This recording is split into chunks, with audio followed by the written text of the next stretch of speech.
ফের শহরে আগুন লাগার ঘটনা সল্ট লেকে মণিপাল হাসপাতালের পাশের একটি বহুতলায়, সেখানে একেবারে একতলায় বেসমেন্টে আগুন লাগার ঘটনা ঘটেছে। সরাসরি আবির দত্ত রয়েছেন আমাদের সঙ্গে। আবির, দেখো এই মুহূর্তে আমরা দাঁড়িয়ে রয়েছি সল্টলেকের এই যে হাসপাতাল রয়েছে মণিপাল হাসপাতাল, সেই হাসপাতালের ঠিক পাশের এই যে বিল্ডিং, সেই বিল্ডিং এর বেসমেন্টে আগুন লেগেছে। অভিজিৎ দাস আমার ক্যামেরা পার্সনকে বলছি দেখানোর জন্য।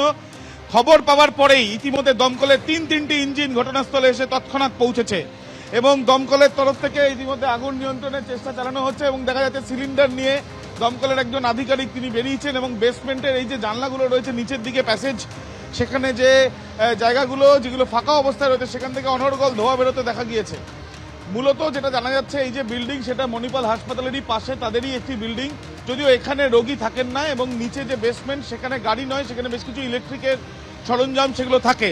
আরও একবার ছবিটা দেখাচ্ছি যে চিকিৎসক থেকে আরম্ভ করে হাসপাতালের স্টাফ এবং অন্যান্য স্টাফেরাও বাইরে দমকলের তরফ থেকে আগুন নিয়ন্ত্রণের চেষ্টা চালানো হচ্ছে এবং এই যে দমকলের তরফ থেকে আগুন নিয়ন্ত্রণ চালানো হচ্ছে সেখানে ঝাঁঝালো একটি গন্ধ পাওয়া যাচ্ছে এবং সেই জায়গা থেকে দাঁড়িয়ে তারা ইতিমধ্যে এখানে যারা বাইরে বেরিয়ে এসেছিলেন অনেকেই পাশের বিল্ডিং থেকে অনেকে বাইরে বেরিয়ে এসছেন।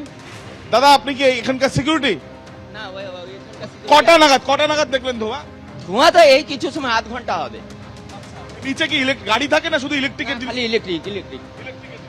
ইতিমধ্যে কোনো কি লোক আটকে রয়েছে এরকম কি কিছু সম্ভব? না না না না, নেই লোক কোনো নেই। একটা ভালো যেটা আপডেট পাওয়া গেল স্থানীয় সিকিউরিটি গার্ডের সঙ্গে কথা বলে, কোনো মানুষ এখানে আটকে নেই তাদের বক্তব্য। ইতিমধ্যে পুলিশ রয়েছে এবং তার সঙ্গে সঙ্গে এই হাসপাতালের এই যে বিল্ডিং, সেই বিল্ডিং এর পাশে যে এই বিল্ডিং সেখানেও দেখা যাচ্ছে প্রচুর মানুষকে। তারাও যেহেতু সচরাচর এরকম ধোঁয়া বেরোতে দেখা যায় না এই অঞ্চলে, কিন্তু এই যে হাসপাতাল চত্বরের ঠিক পাশেই বা হাসপাতালে যেখানে রোগীরা থাকেন তার ঠিক পাশেই তিনটে বিল্ডিং এর তিন নম্বর যে বিল্ডিং, সেই বিল্ডিং এর এখানেই ধোঁয়া বেরোতে দেখা গিয়েছিল বেসমেন্ট থেকে। যদিও এখানে কোনো রোগী থাকেন না, একজন দমকল আধিকারিক তিনি আগুন নিয়ন্ত্রণ করার সময় তিনি সাফোকেশনে তার সমস্যা হয়েছে, অর্থাৎ বোঝাই যাচ্ছে ভেতরে কেমন ঝাঁঝালো গন্ধ রয়েছে এবং তার ইতিমধ্যে দেখা যাচ্ছে যে দমকলের একজন আধিকারিক বা একজন কর্মী যিনি আগুন নিয়ন্ত্রণ করার জন্য ভেতরে গিয়েছিলেন, অভিজিৎ দাস আমার ক্যামেরা পার্সন দেখাচ্ছে যে তিনি কিছুটা অসুস্থ হয়ে পড়েছেন। এখন দেখার বিষয়ে এই আগুন সম্পূর্ণভাবে বা এই যে ধোঁয়া বা এই যে একটা ঝাঁঝালো গন্ধ অনুভব করা যাচ্ছে ধোঁয়াতে, সেটা আদৌ আগুন না ধোঁয়াই নির্গত হয়েছে সেটা আরও পরে স্পষ্ট হবে।